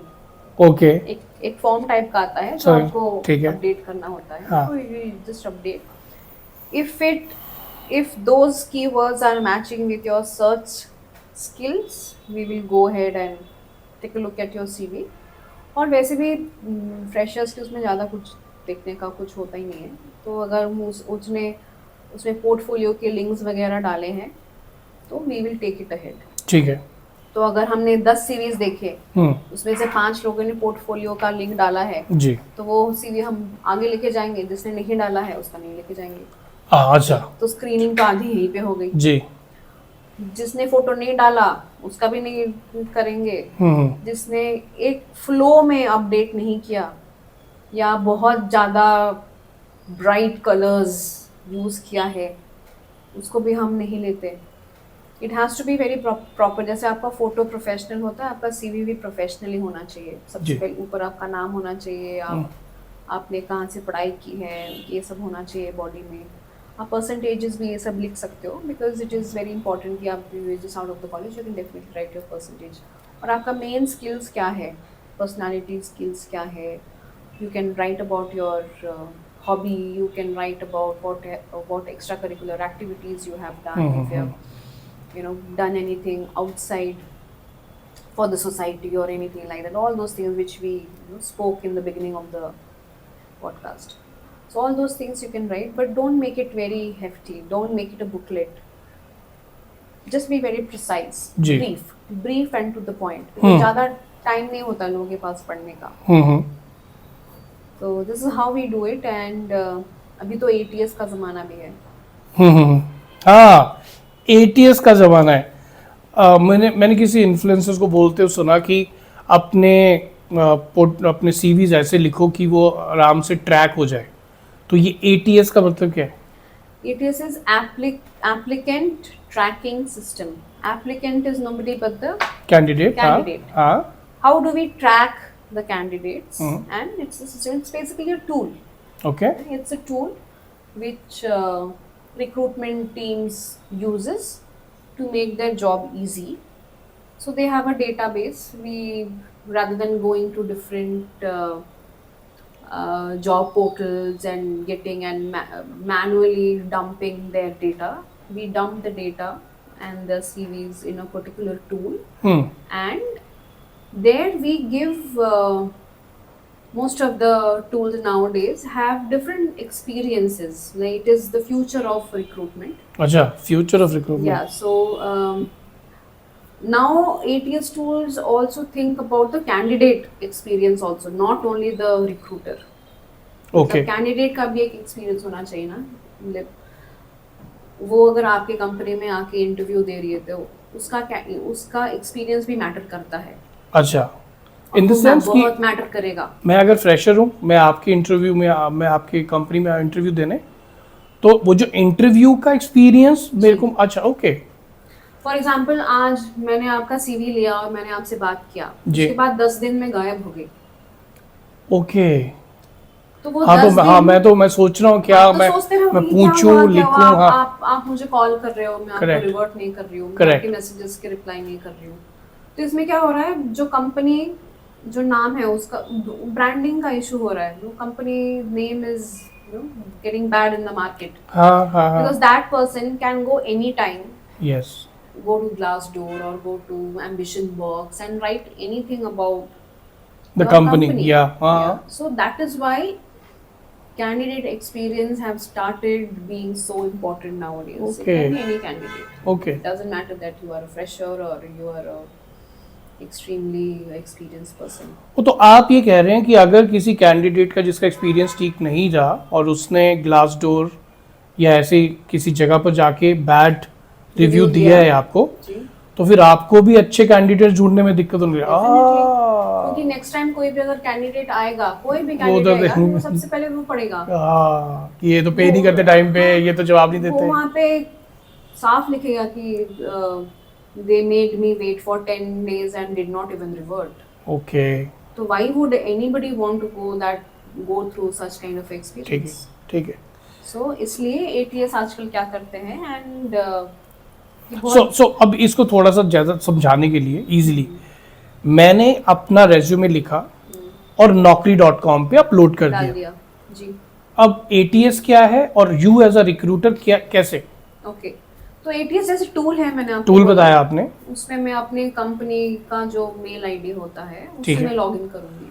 अच्छा ठीक है, ये एक software है हाँ जिसमें आपने लॉग इन कर लिया। जी, अब लॉग इन कर लिया तो वहाँ पे मुझे मेरे प्रोफाइल के अंदर जितने जॉब्स, जितने ओपन रिक्वायरमेंट्स होते हैं हाँ वो मुझे दिखेंगे। ठीक है तो उसके अगेंस्ट में मुझे सोर्सिंग करना पड़ेगा कैंडिडेट्स का। ठीक है ओके ओके। तो ये जो HR का काम है, जो जो जो पोजीशंस बनी है जी, उन सब उसको fulfill पोजीशन करने के उन लिए। पोजीशंस की सारी आपके पास डेटा आ गया जी, और फिर आपने उस ATS सॉफ्टवेयर के अंदर लिख दिया कि भाई ये वाले कीवर्ड्स लिख दिए कि ये वाले स्किल्स के जिसमें साथ। जॉब डिटेल बनाना होता है। अच्छा जॉब डिटेल हाँ। डाल दिया। जॉब डिटेल मतलब जो भी आपका JD है वो मुझे एंटर करना पड़ता है। नहीं तो अगर आपका कोई टेम्पलेट रेडीमेड हो जी। उसमें आप जाओ, क्लिक करो, वो अपने आप पूरा पढ़ लेगा। जी तो it's basically to make your life easy. अच्छा वो करके तुमने एंटर कर दिया। एंटर कर अब दिया। क्या होगा? एंटर कर दिया तो उसमें उसके बाद बहुत सारे जो एडवांस ATS टूल्स है जो जी। हाई हैवी मार्केट में, वो अपने डेटाबेस से, they have their own database. Means database means उनके पास रेज्यूमेज है, नंबर ऑफ रेज्यूमे हाँ, तो बहुत सारे कितने होते होंगे मतलब ये? 70 lakhs 80 lakhs। Okay okay got that. उनके उनके होते हैं, वो उन लोगों ने कहीं से ठीक है इकट्ठे किए होते हैं, ठीक है। सोशल मीडिया से या कहीं से भी, एनी जॉब प्लेटफॉर्म से। ठीक। That is their job, how they are doing it. ठीक है। तो मैंने जैसे ही वो डाला और मैंने पोस्ट किया उस जॉब को, वो मार्केट में आ गया, वो लिंक्डइन में छप गया, वो नौकरी में छप गया, वो मॉन्स्टर पे चला गया, हर जगह चला गया, फेसबुक में आ गया। तो वहाँ पे ऐसे आइकॉन रहता है कि मैं कहाँ कहाँ इसको पोस्ट करना चाहती हूँ। ठीक है वो तो एक हो गया। दूसरा होता है फिर मैं जब सोर्सिंग करने जाती हूँ कैंडिडेट का, वो बताता है कि ऐसे मैचेस हैं, 10 सीरीज आते हैं और उसमें एक परसेंटेज दिखाता है AI का। ओके वो आर्टिफिशियल इंटेलिजेंस से बताता है कि जो जॉब डिस्क्रिप्शन आपने डाला है उसमें से ये जो टॉप 10 है, they are the most suitable, and sometimes it also says why it is suitable. It gives you a brief trying to match the CV and the JD, and it also shows you the percentage की 78% match है या 82% match है, matching to what they are saying और not. Okay. कभी कभी लोग अगर जब लिखते हैं बहुत कुछ, वो लोग भूल जाते हैं कि हमने क्या लिखा है। अच्छा कट। वो लोग भूल जाते क्या है ना। बैठ रहे हो? ये हाँ हाँ तो लोग बोलो। भूल जाते हैं कि उन लोग ने क्या लिखा है। तो and like the first call is always unexpected, right? So the interview call and all those things are all set. So the first call is always unexpected. Somebody on you calling you like, हाँ we saw your profile here and here. Are you looking for a job change or are you looking for a job? So then we have the CV in front of us, but the candidate doesn't have the CV in front of them. अच्छा ऐसा तो okay So then we ask, okay, so what did you do? Hmm So if they forget, that means some of them are built up, some of them are okay. So we try to then have a manual screening, and out of 10 probably we fast track 5 of them. ठीक है So जैसे ही हम वो fast track करते हैं 5 लोगों का, वो जो मैंने कैंडिडेट एक्सपीरियंस बताया था, वहाँ पे हर एक कैंडिडेट के लिए जो अच्छे ATS सिस्टम्स है अभी, दे क्रिएट अ डैशबोर्ड. वो एक डैशबोर्ड खोल देते, एक प्रोफाइल जैसा बन जाता है आपका. आपको वो मेल में आ जाता है कि this is your profile, you can check all the transactions which is happening with you. उसके लिए मुझे कुछ पे नहीं करना. नो मुझे वो नौकरी का प्रोफेशनल वो नहीं खरीदना है, लिंक्डइन कुछ नहीं. मुझे मेल आ गया, उसके अंदर लिंक आ गया, मैं उस लिंक को दबा रहा हूँ जी, तो मुझे एक डैशबोर्ड खुल जाता है. हाँ, गौरव मंडल आपने ये डाला था, हाँ. ये भी आपका, फिर वो ये किस आपका तरह स्टेज है. लाइक फॉर एग्जांपल इसने आपको कॉल किया होगा. फॉर एग्जांपल मेरा नाम आ गया कि Aparna had screen your CV and it is waiting for the next step. तो मैंने अगर नेक्स्ट स्टेप में किसी को फॉरवर्ड किया, उसने अगर सिलेक्ट किया, तो वो फिर मैं जब ATS में जाके चेंज करूँगी, जो भी मैं चेंज कर रही हूँ आगे, या मैं आगे जाके उसको सिलेक्ट कर रही हूँ तो उसको सिलेक्ट आ जाएगा. अगर मैं आगे जाके इंटरव्यू शेड्यूल कर रही हूँ तो उसको भी समझ में आ जाएगा कि your interview is scheduled on, वो दिख जाएगा सब कुछ उसको. या इंटरव्यू के बाद मैंने अगर अपडेट किया रिजेक्टेड, तो ऑटोमेटिकली उसको एक रिजेक्शन मेल आ जाएगा और वहाँ पे उसका क्लोज हो जाएगा transaction. Got that. Okay, so this is what it ATS. तो it's just applicant tracking system. Got that. There are okay.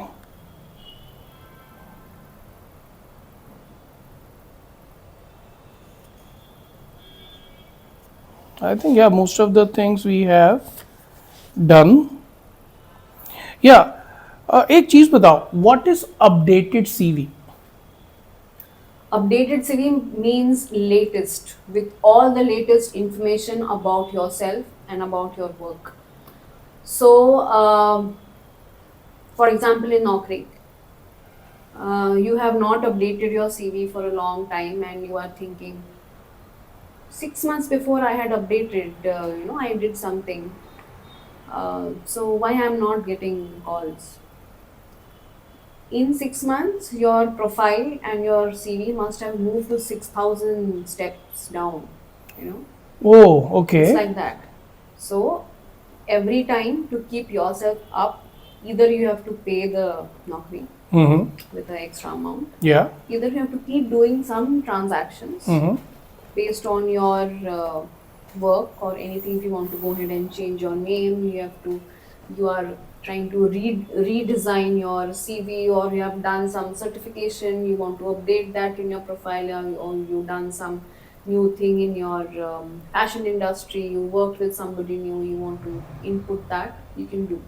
Okay. So with every transaction, it kind of refreshes itself. Okay. तो वो जो आप बोल रहे थे कि 6-7 हज़ार वो पीछे जा चुका है, वो फिर ऊपर आ जाता है. Because then जब रिक्रूटर देखता है, उसको वहाँ पे टाइम और डेट दिखता है कि लास्ट इस बंदे ने इस टाइम अपना प्रोफाइल अपडेट किया था. अच्छा, अगर वो 6 दिन पहले का है तो they will, it will be, वो ज्यादा क्रेडिट मिलेगा उसको कि भाई वो 2 साल से कुछ वो हुआ ही नहीं है. तो इसमें ये भी हो सकता है कि फर्स्ट सर्च अगर आपने करके रख दिया और अगर आपको लगता है अभी तक क्यों नहीं आया, तो वो आपके फर्स्ट सर्च में नहीं आएगा, वो सेकंड थर्ड पेज में जाके आएगा. तो वहां तक कोई जाता ही नहीं है. नोबडी गोस. अच्छा, तो समझ गया मैं. तो इसका मतलब ये भी हो सकता है कि मैंने चाहे कुछ नया ना किया हो, चाहे मैं उसी जॉब में वही काम कर रहा हूँ, बट जस्ट कि भाई वो ऊपर आ जाए, उसके लिए मुझे उसके अंदर कोई if you are looking for a change, if I am looking for a change, मैं उसी लाइन को चेंज करके लिख दूं तो भी वो ऊपर आ जाएगा. Okay, so that is a good thing.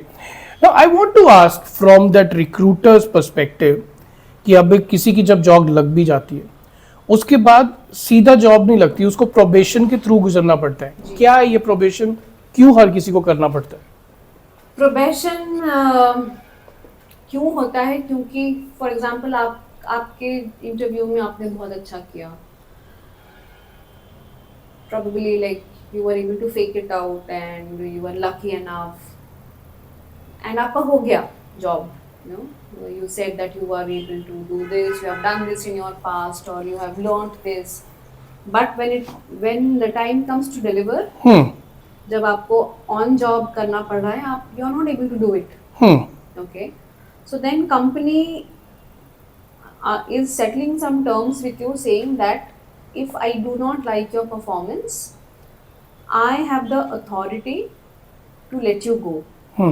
Okay, so कोई भी नई चीज को प्रैक्टिस करने में 3 महीना लगता है and to continue to do it takes another 3 months. So that is why it is to get into a practice and deliver the same quality, you need 6 months of time, and within the 6 months of time your trainings are done, your all the necessary KTs or knowledge transfers are already done and you're all set for production.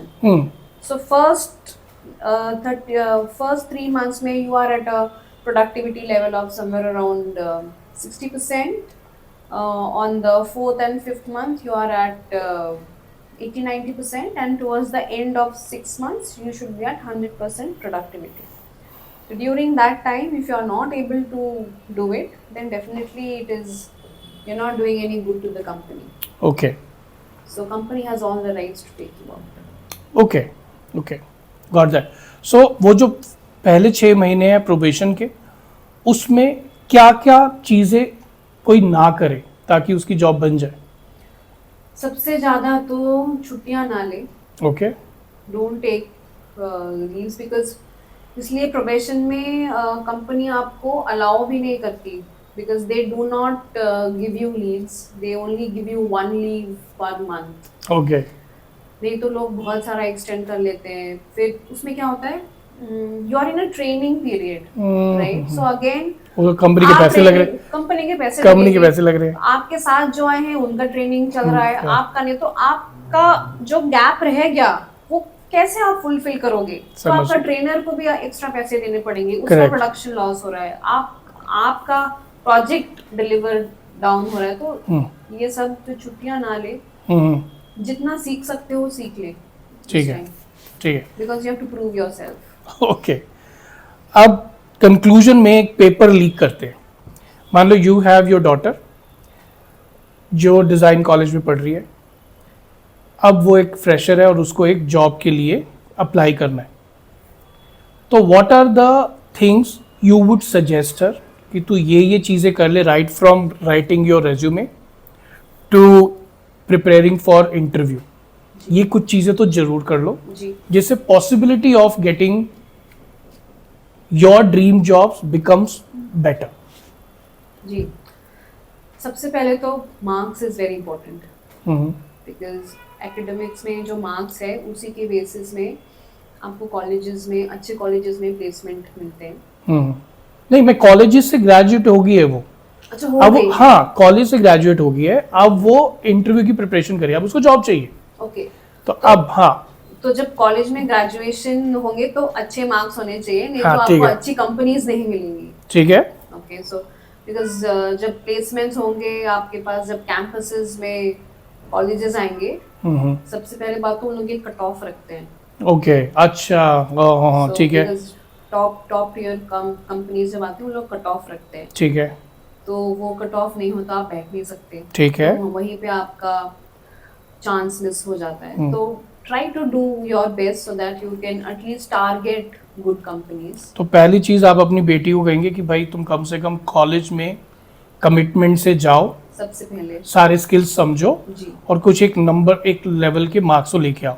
इसके बाद अब उसके बाद college में academic को छोड़ के जितने बाहर की स्किल्स है वो लर्न करो. जैसे बाहर जाओ, कोई कैंप होता है कि कोई जितने भी सोशल एक्टिविटीज़ होते हैं, कॉम्पिटिशन्स होते हैं, एक्स्ट्रा करिकुलर कैंप, जितने भी कॉम्पिटिशन्स होते हैं उसमें जाओ, पार्टिसिपेट करो, दूसरे लोगों से मिलो.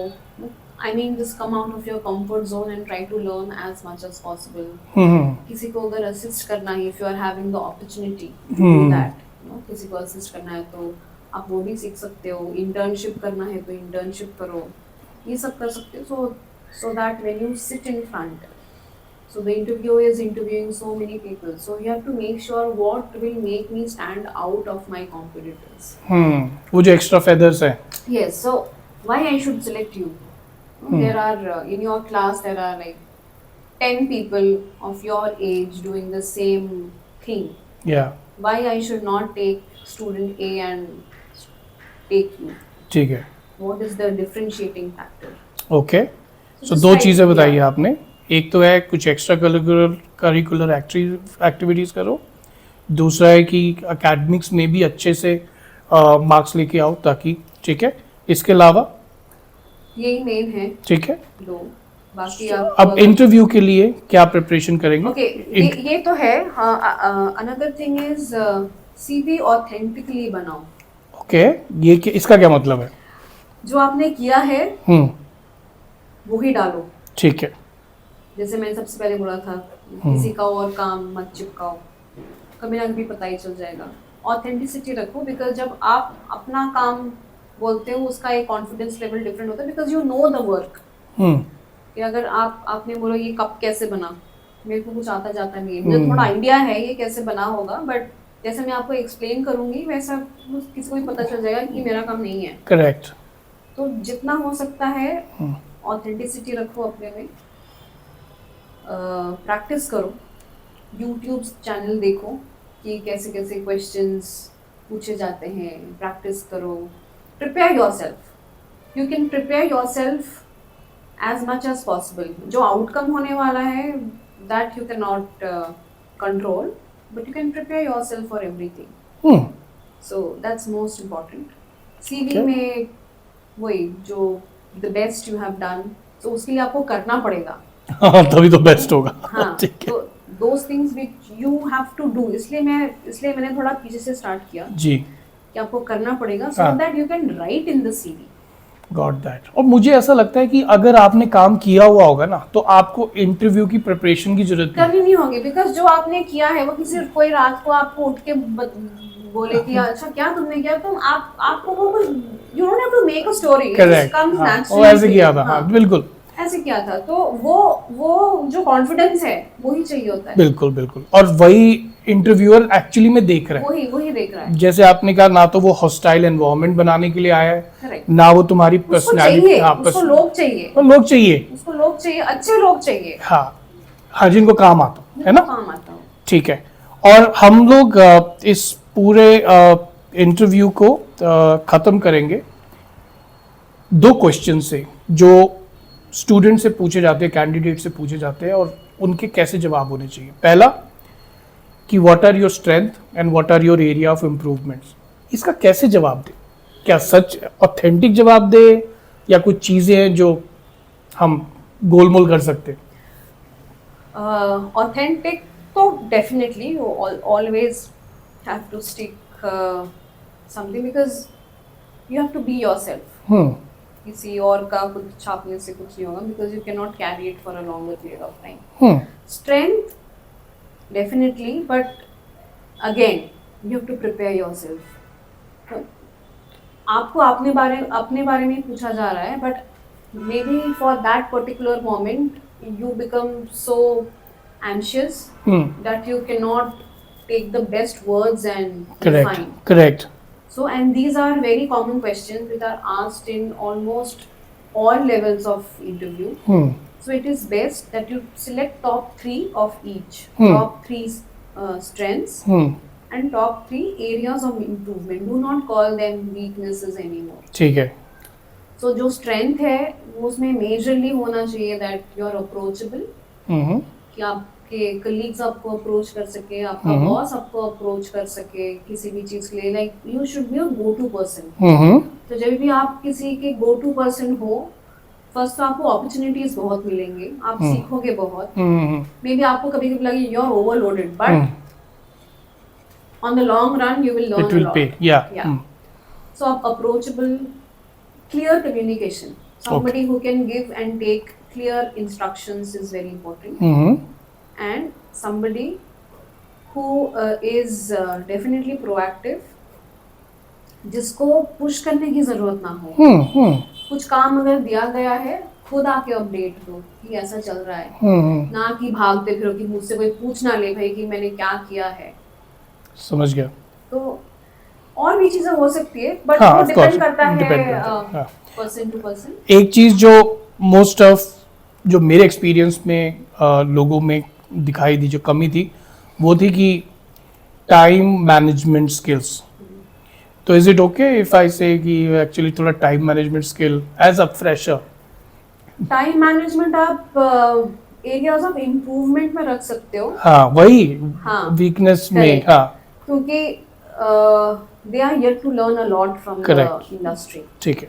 So like when lot of things come together, which one? So again, time सबके पास उतने ही 24 घंटे ही होते हैं. हम्म, तो मैटर करता है आपका प्रायोरिटी क्या है, कि उस दिन जो काम नहीं हुआ उससे क्या खराब हो सकता है, उससे सबसे ज्यादा जो खराब हो सकता है वो सबसे ज्यादा इम्पोर्टेंट है. समझ गया. ठीक है. सो और जो एक और क्वेश्चन होता है कि how do you see yourself in your future, क्या है इसका आंसर? क्या है, फ्रेशर को कुछ पता ही था? स्क्रिप्टेड आंसर तो नहीं है, हाँ बट अगेन इसका कंस्ट्रक्टिव आंसर हो सकता है. हाँ. कि अगर आप सामने वाले को इम्प्रेस कर सको, कोई अच्छा आंसर ही देना. ऐसा आंसर नहीं है कि आप अगर प्रमोट कर दोगे तो मैं अच्छे पोजीशन में होगा, नहीं होगा तो यहीं पे रहूंगा. नहीं, ऐसा नहीं. आप क्या बनना चाहते हो, सबका एक विजन होता है अपने बारे में, कि आज मैंने अगर ऐसे स्टार्ट किया है तो अगर मैं ऐसे ही काम करता रहूँगा इसी इंडस्ट्री में, मुझे अगर करियर चॉइसेस अच्छे मिल गए, अच्छी कंपनी मिल गई, तो probably I would see myself as जो भी डेजिग्नेशन है एवरी इंडस्ट्री में. So you have to show that you are interested to grow your career with every passing year. वो जो पॉजिटिव इफेक्ट है, पॉजिटिविटी है, वो शो करना ज़्यादा इम्पोर्टेंट है. You can write it down और एक दो बार पढ़ के भी आप देख सकते हो कि वो सुनने में कैसा लग रहा है. करेक्ट. तो ये सब जो क्वेश्चंस हैं वो आप ऑन द स्पॉट करने का ट्राई करोगे तो फंस सकते हो. तो इट इज एक्चुअली वहीं से गड़बड़ शुरू हो जाती है. एक तो इंट्रोडक्शन से ही गड़बड़ शुरू हो जाती है, और दूसरा how do you see yourself in future. तीसरा, how do you manage failures? Take them as opportunities to learn. But ऐसा भी नहीं है कि every time you keep failing and you know. So that is why experience and expertise come into the picture. Like you may have people who have 10 years of experience. So experience is something that you keep doing. वो तो मिलेगा ही. हाँ. 10 साल के हो तो 10 साल का एक्सपीरियंस मिल गया, पर एक्सपर्टीज के लिए तो कुछ काम कर. That how many times you have done a good job and you have kept doing it consistently. So consistency is very important. Got that. So in experience you fail, you learn, and you keep doing it. But when you become an expert, you try to do the good thing continuously. That is why you are called an expert. Got that completely. So I think Aparna, so many things today we learned क्या चीज़ें नहीं करनी एक interview के time पर. Fakeness नहीं दिखानी, desperate नहीं होना, ओवर सेल नहीं करना है, ओवर कमिट नहीं करना है चीज़ों के लिए. आई कांटेक्ट बहुत इंपॉर्टेंट है, और जो प्रेजेंटेशन है आपका, वहाँ से लेके व्हाट इज़ ATS, वहाँ से लेके लिंक्डइन प्रोफाइल क्यों ज़रूरी है, लिंक्डइन पिक्चर क्यों ज़रूरी है, ठीक है, और उसके अलावा you know how people freshers अपने एक्स्ट्रा फेदर्स कैसे लगा सकते हैं by working for people, by helping others, right. And introduction कैसे देना है खुद का, कैसे बताना है कि what would I be doing in future. So I think most of the myths or issues that a fresher usually finds when they are sitting for an interview or preparing for a job, I think most of that we have discussed today. Thank you so much It's my pleasure. for giving us all the insights, because 16 6,000 people recruited, and then these information was so important that I would love to collaborate again, because there are a lot of things that still I'm thinking, but then I think I have limited time for my podcast. Thank you so much for Thank joining you us. so much. Thank you so much.